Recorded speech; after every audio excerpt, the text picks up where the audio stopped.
But I really want to get into to the differences between religions and how we see there's fundamental differences, right, between different religions. And some people say that all religions are fundamentally the same, right? People will claim that all religions are fundamentally the same. And we know that's not true just by studying it. But Andre, could you maybe talk a little bit about that? What are the differences fundamentally? What are the key fundamental differences? That was actually a question somebody texted in this question.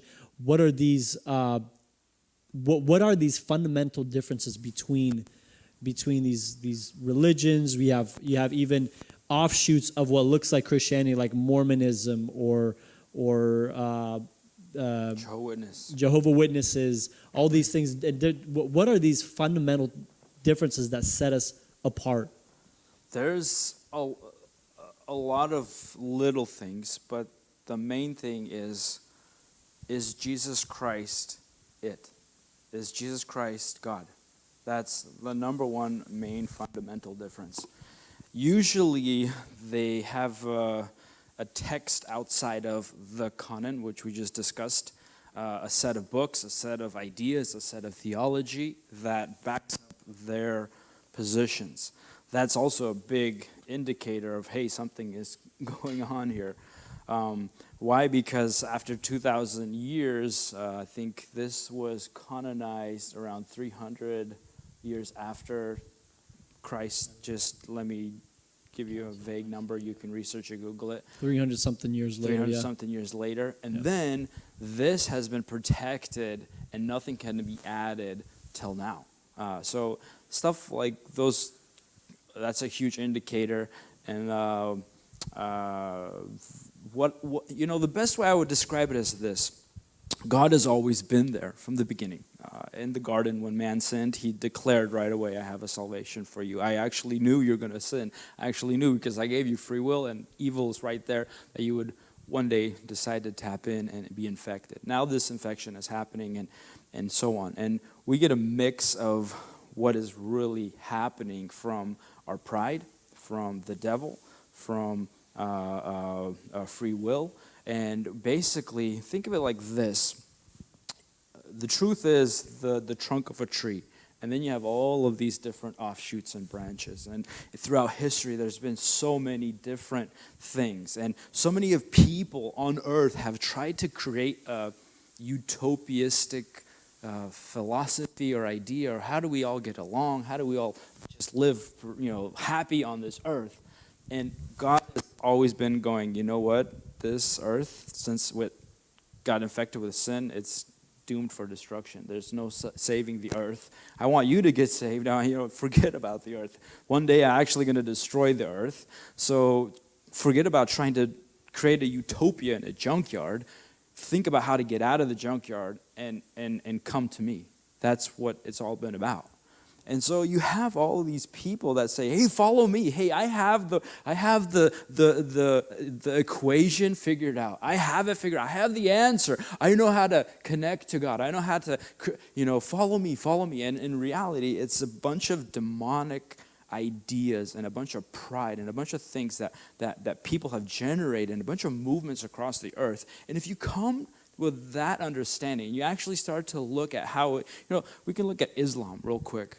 Islam is a scary religion because it is a religion of conquest. Just because they have this, hey, if you don't join, you will die, that's freaky. We need to be like, what? Dude, if one thing we shouldn't be tolerant towards is hey, if you don't join, we'll kill you.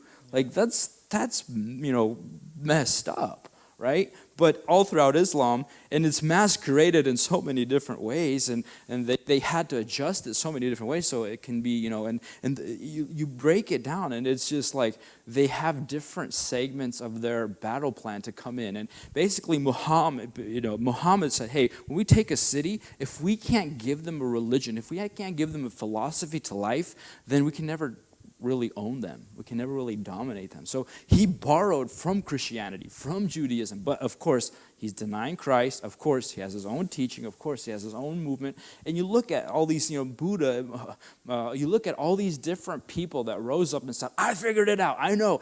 It all falls apart eventually because their claims are not worth a darn, and they don't pan out, and it's basically just an offshoot of what truth is. And so it's a mix of stuff. And so you can get mixed up in all of this and waste your time and waste your life and actually end up not with God, or you could do your work now, put on your thinking cap, you say, be open-minded. Look at all the stuff going on and understand what is truth, and stick to what you know is true. I like that. Be open-minded.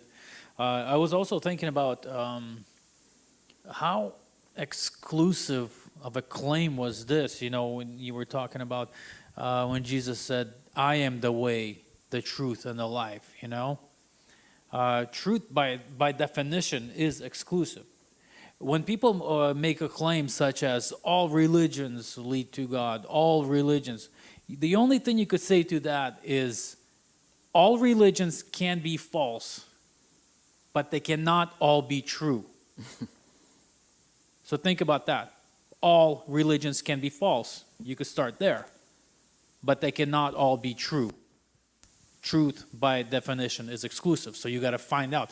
When you go through the evidence, like Andre was saying, look it up for yourself. Start digging. You should start digging. This is a life or death situation. It's whether you will spend eternity. It's not the death in this world that I'm talking about that would even worry me. But I don't care about that.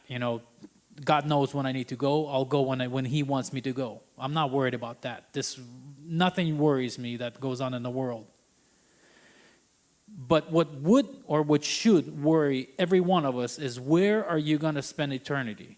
No one is coerced to spend eternity with God. Understand that as well. Anybody who says, what kind of a good God sends all these 90% of I heard some say, 90% of people, what good God sends 90% of people to hell? The good God that does not make anybody spend a minute or a second with Him. He does not make anybody spend any time with Him. If a person ends up in hell, that is by their choice. They cut themselves off from God. They didn't want to answer to a higher authority. They wanted to be their own highest authority. They didn't want They didn't want to have anything to do with God. In eternity, God says, "Hey, your will be done." But you will bow your knee in front of God and confess in the end, Jesus Christ is Lord.